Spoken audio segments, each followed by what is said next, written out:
Salut tout le monde et bienvenue dans cette nouvelle revue de presse sur Actualité Foot. On commence par le choc de la soirée et pas dans le bon sens du terme.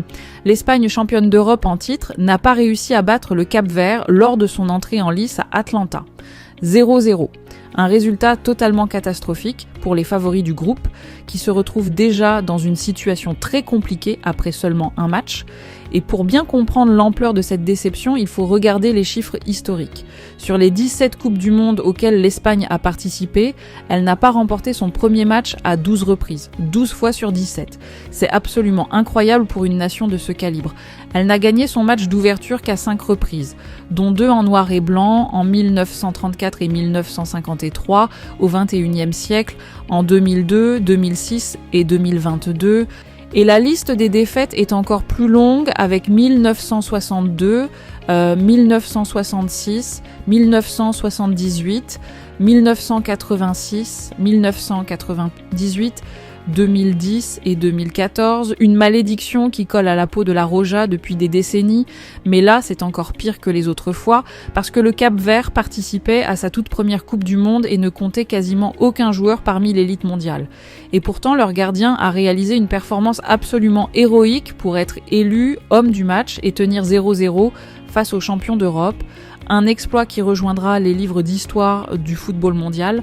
La conséquence directe de ce résultat, c'est que la situation de l'Espagne est sérieusement compliquée. Les calculs sont bouleversés. La perspective d'une confrontation avec l'Argentine en 16e de finale plane maintenant sur les champions d'Europe. Le match du 21 juin contre l'Arabie Saoudite devient soudainement d'une importance capitale et totalement inattendue. Une défaite là serait une catastrophe absolue. Luis de la Fuente va devoir sérieusement remanier son équipe avant ce prochain rendez-vous.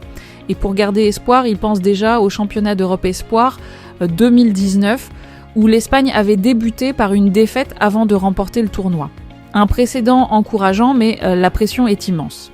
Et Lamine Yamal et Nico Williams, qui revenaient de blessures, n'ont pas réussi à faire la différence. Un retour difficile pour les deux joyaux espagnols.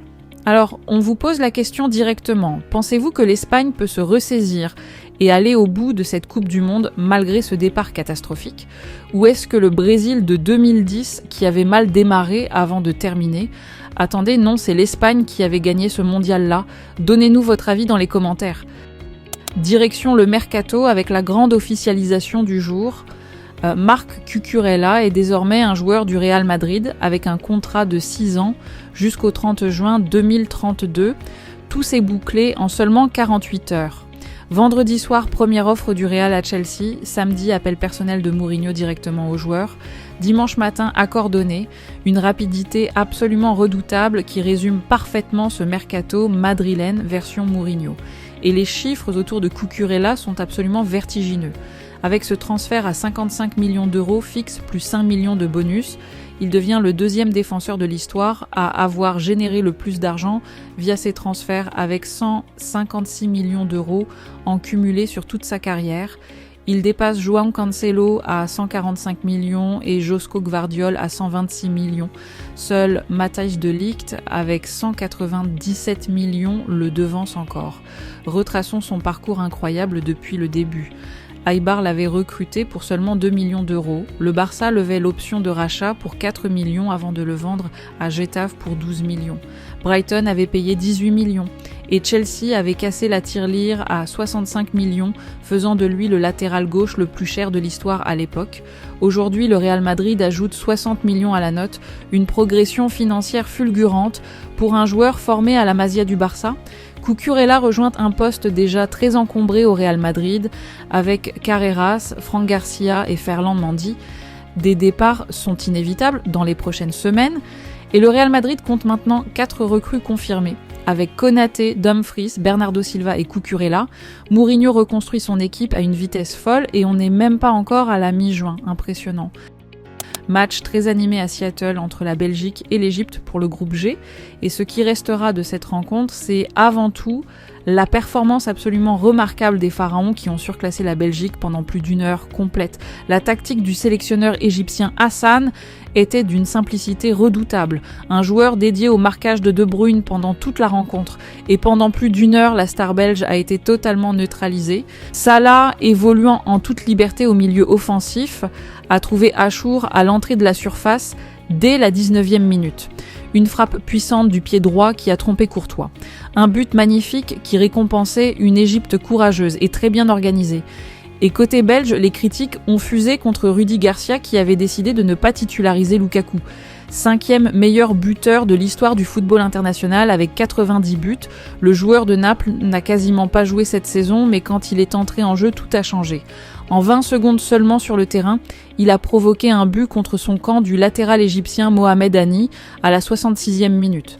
Le vieux diable Lukaku a sauvé la Belgique d'une défaite humiliante. Rudi Garcia va-t-il titulariser Lukaku pour le prochain match ? La réponse semble évidente pour tout le monde, sauf peut-être pour le sélectionneur belge. Donnez-nous votre avis en commentaire.